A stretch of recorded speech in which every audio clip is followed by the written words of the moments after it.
성공한 스타트업과 실패한 스타트업, 그 둘을 가르는 아주 강력한 비밀이 하나 있습니다.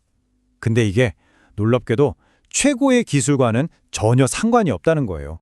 자, 이걸로 한번 시작해 볼까요? 이게 바로 파괴적인 비즈니스 모델이 하는 일의 핵심입니다. 말 그대로 게임의 판 자체를 뒤집어 버리는 거죠. 아니 그럼 제품보다 더 강력하다는 이 비밀 무기가 대체 뭘까요? 사실 이 모든 건요, 많은 창업가들이 너무나 흔하게 하지만 아주 위험하게 하는 가정 하나에서부터 시작됩니다. 흔히들 그러잖아요. 더 뛰어난 제품만 만들면 고객들이 알아서 줄을 살 거라고요. 근데 과연 그럴까요? 잠시 후에 보시겠지만 이건 자칫하면 회사를 통째로 가라앉힐 수도 있는 아주 위험한 신화에 불과합니다. 그러니까 핵심은 이거예요. 세상에서 가장 성공한 비즈니스들을 한번 보세요. 이 회사들이 반드시 막 획기적인 제품을 가지고 있었을까요? 아니에요. 그들에게는 획기적인 비즈니스 모델이 있었습니다. 바로 이게 진짜 경쟁 우위가 될 수 있다는 거죠. 자, 그럼 이제 본격적으로 한번 파고 들어볼까요?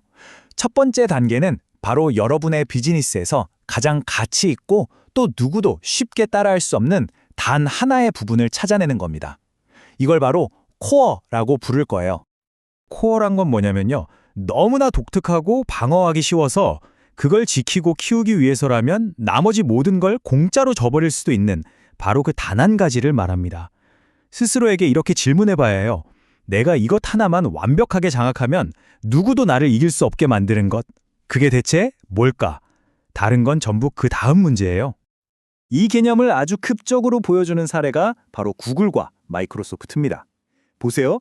구글은 자기들의 핵심, 즉 코어가 소프트웨어가 아니라 사용자 데이터라는 걸 정확히 알고 있었어요. 광고를 위한 데이터 말이죠. 반면에 마이크로소프트는요, 정반대였죠. 오피스 같은 소프트웨어 라이센스를 팔아서 돈을 버는 게 코어였어요. 그러니까 구글이 구글 독스 같은 걸 무료로 풀어버리니까 마이크로소프트는 수십억 달러의 이익을 포기하지 않는 이상 도저히 따라할 수가 없었던 겁니다. 게임의 룰이 완전히 바뀐 거죠. 이런 패턴은 사실 우리 주변 곳곳에서 찾아볼 수 있습니다. 페이스북을 한번 볼까요? 핵심 가치가 멋진 기능일까요? 아니죠. 바로 네트워크, 즉 사용자 기반 그 자체입니다. 맛집 앱인 옐프는 어때요? 사용자들이 직접 올린 리뷰나 평점 같은 콘텐츠가 없다면 그냥 껍데기일 뿐이죠. 심지어 레딧 같은 회사는 리눅스라는 운영체제 자체는 무료로 제공하면서 그에 대한 지원과 인증으로 돈을 법니다.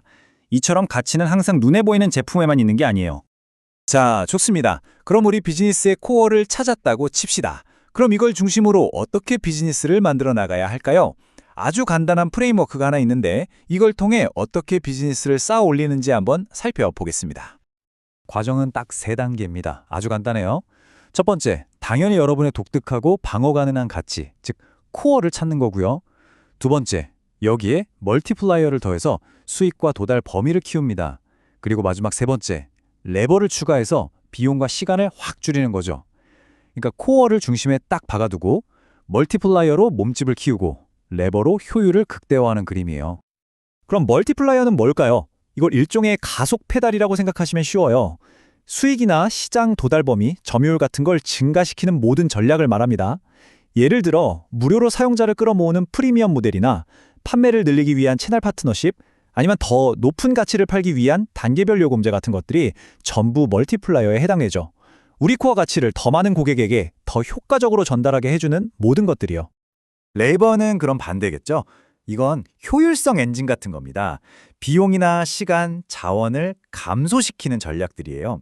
오픈소스처럼 커뮤니티와 함께 제품을 만든다거나 중간 유통 없이 외부로 고객에게 직접 판매하는 것, 또 사용자들이 서로 돕게 하는 크로드 소식 지원 같은 것들이요. 경쟁사보다 훨씬 더 싸고 더 빠르고 더 매끄럽게 가치를 전달할 수 있게 해주는 지렛대 역할을 하는 거죠. 자, 이제부터가 정말 재밌는 부분입니다. 이 프레임워크를 제대로 활용하면 완전히 공짜인 제품을 가지고도 어떻게 어마어마한 비즈니스를 만들 수 있는지가 보이거든요. 거의 교과서라고 할 수 있는 사례를 하나 같이 보시죠. 아쿠이아라는 회사가 있습니다. 이 회사의 핵심 제품은 드루팔이라는 웹 컨텐츠 플랫폼인데 이거 완전히 오픈소스, 즉 공짜예요.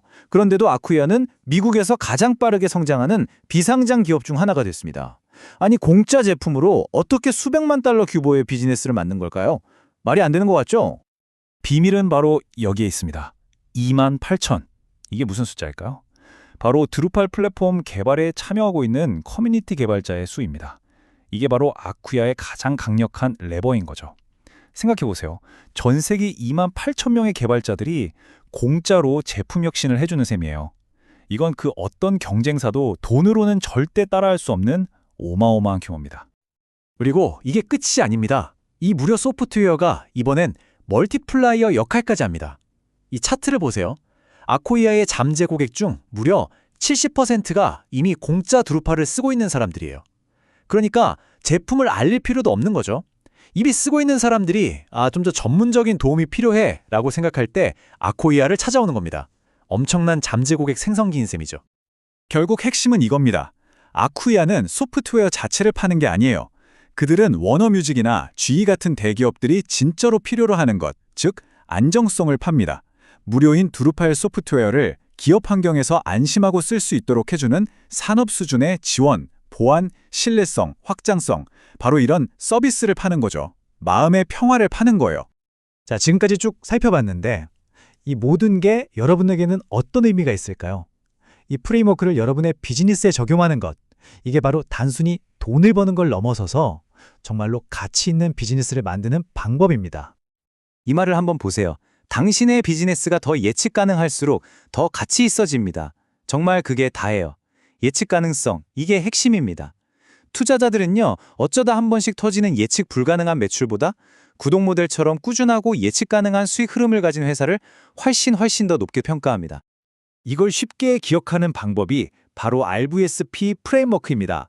R은 repeatable, 반복 가능성, 모든 고객에게 모델을 새로 짤 필요가 없다는 뜻이죠.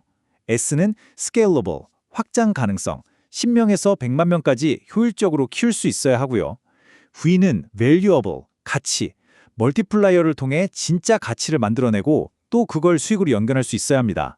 마지막 P는 predictable, 예측 가능성, 구독처럼 미래 수익을 명확하게 내다볼 수 있어야 한다는 거죠. 이 네 가지를 목표로 해야 합니다. 이게 그냥 좋은 말이 아니에요. 실제로 강력한 비즈니스 모델을 가진 회사는 그렇지 않은 회사보다 기업 가치를 5배에서 많게는 10배까지도 더 높게 평가받을 수 있습니다. 비즈니스 모델을 제대로 짜는 것이 회사의 가치에 이렇게나 거대하고 또 실제로 측정 가능한 영향을 미치는 겁니다. 자, 그래서 오늘 설명의 마지막 그리고 가장 중요한 질문을 던지겠습니다. 단순히 무엇을 팔 수 있을까만 생각하는 건 이제 그만두세요. 대신 스스로에게 이렇게 한번 물어보세요. 시장의 판을 완전히 뒤집고 게임에서 이기기 위해 나는 내 비즈니스의 어떤 부분을 기꺼이 공짜로 내어줄 수 있을까?